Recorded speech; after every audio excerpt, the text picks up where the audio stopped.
नमस्कार दोस्तों, आज इलेक्शन कमीशन की तरफ से एक प्रेस कॉन्फ्रेंस की गई, लेकिन वो प्रेस कॉन्फ्रेंस इतनी आसानी से नहीं निपटने वाली थी जितनी आसानी से इलेक्शन कमीशन सोच रहा था साथियों। क्योंकि आप सबने देखा होगा 2024 के चुनाव को लेकर किस तरीके से बहुत सारे आरोप, बहुत सारी उंगलियां इलेक्शन कमीशन की तरफ उठी थी और इसी चीज को लेकर वहां पर जो मौजूद पत्रकार थे उन्होंने ऐसे ऐसे सवाल कर लिए जिसको सवालों को सुनकर कुछ सवाल तो हमारे देश के जो मुख्य चुनाव आयुक्त हैं वहां पर भीड़ थी पत्रकारों की इस वजह से या जानबूझकर, लेकिन कुछ सवालों को उन्होंने इग्नोर भी किया। बहुत बड़े मुद्दे, गंभीर मुद्दे के सवाल थे, लेकिन एक सवाल आपने देखा होगा किस तरीके से जब चरणों के चुनाव चल रहे थे उस समय पर एक बड़ा मामला सामने आया था कि प्रतिशत में इलेक्शन कमीशन ने 1 करोड़ वोटें बढ़ा दी। 1 करोड़ वोटों का उछाल आ गया अचानक। इस चीज को लेकर सवाल पूछ लिया गया साथियों, और उसके बाद इलेक्शन कमीशन की तरफ से इसको ऊपर क्या जवाब दिया गया है वो आप एक बार स्क्रीन पर देखिए और वीडियो को अंत तक जरूर देखना, देख सकते हैं। पोलिंग परसेंटेज डेटा के ईवीएम से जुड़े जो सवाल थे, जो सवाल खड़े किए जा रहे थे सुप्रीम कोर्ट के आदेश के बाद, उस पर संदेह फिर खत्म हो गया। लेकिन ईवीएम वोटिंग टर्नआउट पे सवाल ये नहीं था कि बढ़ाया गया, लोग कह रहे थे पॉलिटिकल पार्टीज के लोग या बाकी लोग, लेकिन ये संदेह जरूर खड़ा हुआ था कि आखिर इतनी देरी क्यों हो रही थी। आपके सिस्टम में कहीं लूपहोल्स थे, चाहे वो आरओ के लेवल पे हो, डिस्ट्रिक्ट के लेवल पे हो, उन्होंने देने में देरी क्यों? क्योंकि आपकी तरफ से आधिकारिक तौर पर जो जारी किया गया वो रात के 11 बजे तक जो अपडेट किया, और उसके बाद सीधे पहले फेज का 11 दिन बाद, दूसरे फेज का 4 दिन बाद, और अभी तक फाइनल डेटा लास्ट फेज के भी आधिकारिक तौर पे नहीं दिया गया। आप वोटर टर्नआउट का जिक्र कर रहे थे, अगर वोटर टर्नआउट का जिक्र कर रहे थे तो फिर उस पर छोड़ देते, अपनी तरफ से नहीं देते। अगर अपनी तरफ से दे रहे थे तो फाइनल डेटा देते। सवाल ये नहीं कि आप बढ़ा रहे हैं, लेकिन सवाल ये जरूर है कि सिस्टम में लूपहोल्स हैं। मैं सोचता हूं कि इस बात का जवाब देना तो चाहिए। 2 स्लाइड दिखाता हूं आपको, क्यों नहीं रोक पाए।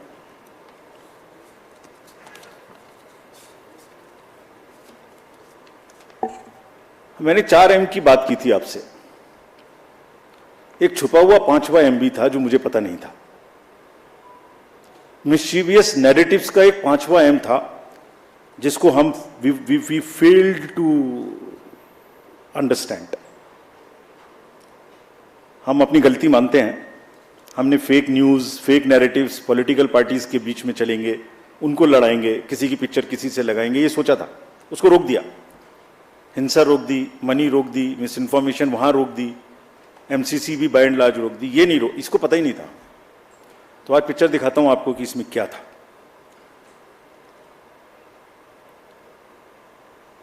एक पैटर्न था, सब बह गए उसमें और हम समझ ही नहीं पाए क्या हुआ।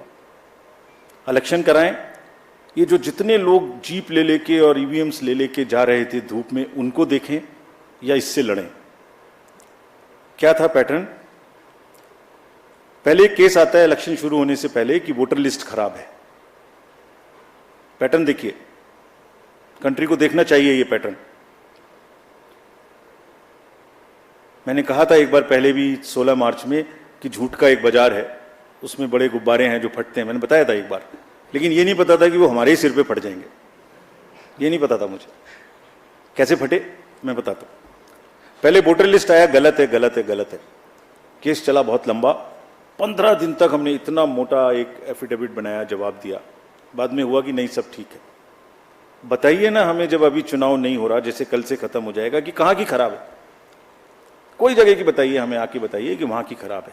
2-4% हो सकती है, 2-4-5 लोग गांव में हो सकते हैं, मैं दावा नहीं करता, बट 95-98% कहीं बताइए जहां गलती है। नहीं, उससे चुनाव से तुरंत पहले आया कि कुछ लग जाए चिंगारी तो शायद कुछ खेलने का मौका मिले। चलिए, चुनाव शुरू हो गए तो ईवीएम शुरू हो गया, फिर केस आ गया। ये कौन सा केस था? Let us see this. I am very serious about it. And ये क्या कर सकता था ये भी बताता हूं आपको, कैसे देश में एनार्की फैला सकता था ये। जो पॉलिटिकल कंटेस्टेशन इतना हैवी है, वर्कर चार्ज्ड है, पॉलिटिकल एजेंट्स जो वर्कर जा रहा है फील्ड में, कैंडिडेट्स, सब में एक प्रतिस्पर्धा है, एक भावना है, और उनको अगर ये पता लगे कि आपके साथ गड़बड़ हो सकती है तो वो देखिए क्या भावनाएं फैल सकती हैं, क्या आग लग सकती है। सो 2023 का एक केस था जो उस समय पड़ा हुआ था, और हमारा रिप्लाई पड़ा हुआ था उसका उसी समय का, चुप। कब आया वो? पहली फेज से 4 दिन पहले, और 2019 में भी ऐसे ही आया था। एग्जैक्टली 2019 में फेज 1 के 4 दिन पहले आया था। एक बहुत बड़ा प्रदर्शन उस समय भी हुआ था।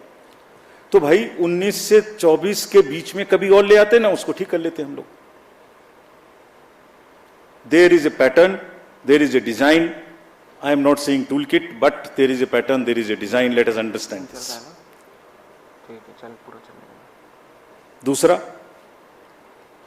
एक अनदर केस था जो 2019 में पड़ा हुआ था, वोटर टर्नआउट पे, वो भी 2019 से पड़ा हुआ है। उसमें भी हमने जवाब 2022 में जुलाई में दे दिया था, अप्रैल में। इतना मोटा जवाब है, हर चीज का जवाब है उसमें। वो भी चुप था। आज मैं बोल रहा हूं इस बात को, आपने पूछा इसलिए, बोलना नहीं चाहता था। वो भी चुप था। क्या उसमें आरोप लगा कि हमने वोटर टर्नआउट का डाटा नहीं दिया और 1 करोड़ से बढ़ा दिया। यही तो आरोप था। समझ ही नहीं पाए हम। देखिए, आपको दिखाता हूं कैसे ना हमने वोटर टर्नआउट देने में देर की, और ना वोटर टर्नआउट का डाटा 1 नंबर से भी बढ़ सकता है। I will show you right now. ये वोटर टर्नआउट ऐप आप सब लोग देखते होंगे, देखते हैं। हर दिन का जैसे आपको पता लगता है ऐसे हमें पता लगता है, बिकॉज ये 10 लाख बूथ से इसकी एक पैटर्न है। ये नीचे बूथ से धीरे धीरे धीरे धीरे ऊपर उठता है, उठते उठते उठते उठते अगले दिन शाम तक जाके जितने 17C का टोटल है वो हो जाता है। कोई जो वो मैं पार्टीज दिखा रहा था, कोई जीने कोई मिट्टी से निकल के आ रहा है, कोई कहीं से निकल के आ रहा है। एवरी मोमेंट देखिए, एक जो रेड साइड में दिखाया है, मैं एक एग्जाम्पल दिखाता हूं आपको। ये फेज 1 का एग्जाम्पल है। 78 पॉइंट, सब किसी भी स्टेट का चेक कर लीजिए, अभी भी नेट पर है, अभी भी हमारी वेबसाइट पे है। 78.26 वॉज सपोज असम। तो अब इधर आइए लास्ट बट 1 में, उसको पीसी में देख लीजिए, पीसी वाइज में भी वही है, पीसी के नीचे असेंबली वाइज वही है। Assembly wise, PC wise, state wise data was always available at every moment. पहली फेज में सिर्फ क्या नहीं था, और ये चल रहा है पिछले 20-30 इलेक्शन से, ऐसे ही चल रहा है 2019 के बाद से। क्या नहीं था? जो पीसी और एसी का स्टेट वाइज टोटल है वो टॉप पे नहीं था, बस उतना सा नहीं था। अरे इलेक्टर्स का नंबर है, परसेंटेजेस हैं, तो टोटल नंबर निकाल लो भाई। अगर नहीं है तो गलती कैसे हो जाएगी? तो माहौल क्या बना? 1 करोड़ वोटर बना दिए। तो कभी कभी वोटर लिस्ट खराब है, कभी ईवीएम खराब है, कभी ये खराब है, कभी काउंटिंग में एआरओ की टेबल पे आदमी नहीं है, 150 डीएम से बात कर ली। What is this happening in the country? ये फेक नैरेटिव है जो चल रहा है। हम इसको समझने में पूरी तरीके से फेल किए, ये हम एडमिट करते हैं। अब समझ गए, अब समझ गए हैं। तो जो आपने हमसे लर्निंग पूछी, तो हमारी इसकी बार की 3 लर्निंग है। ये भी हम अपफ्रंट एडमिट करते हैं। चुनाव हमें कम से कम 1 महीने पहले खत्म कर देना चाहिए, इतनी गर्मी में नहीं जाना चाहिए। This is one learning for us which we want to keep for us. बहुत बड़ा चुनाव है, बहुत फोर्सेस लगती हैं, बहुत मूवमेंट है, हम इससे समय को कम नहीं कर सकते, लेकिन पहले कर सकते हैं, इतनी गर्मी में नहीं करना चाहिए। This is first learning for us. Second,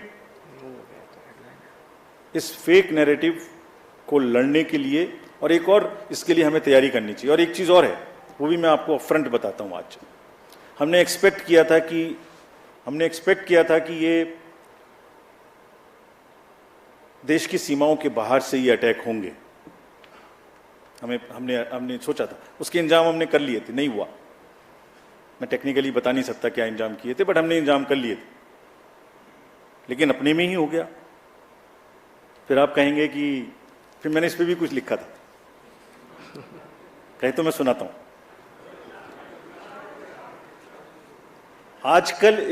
आजकल इल्जामातों का दौर बुलंद है। तलखियों का बाजार गर्म है। आजकल इल्जामातों का दौर बुलंद है, तलखियों का बाजार गर्म है। पंच को पहले ही घेर लो यानी पेशबंदी। जो एम्पायर है उसको पकड़ लो पहले से, पेशबंदी कर लो जिससे वो बोल ही ना पाए। पंच को पहले ही घेर लो यानी पेशबंदी। मंजूर है इल्जाम लगाओ हम पर, शर्त इतनी कि साथ में सबूत भी हो। कैसे हमने 17C बदल दिया, कहां डाटा बदल दिया, कौन सी मशीन में बदल दिया, कौन सा रोल खराब हो गया, कहीं तो एक जगह का नाम बताओ ना भाई।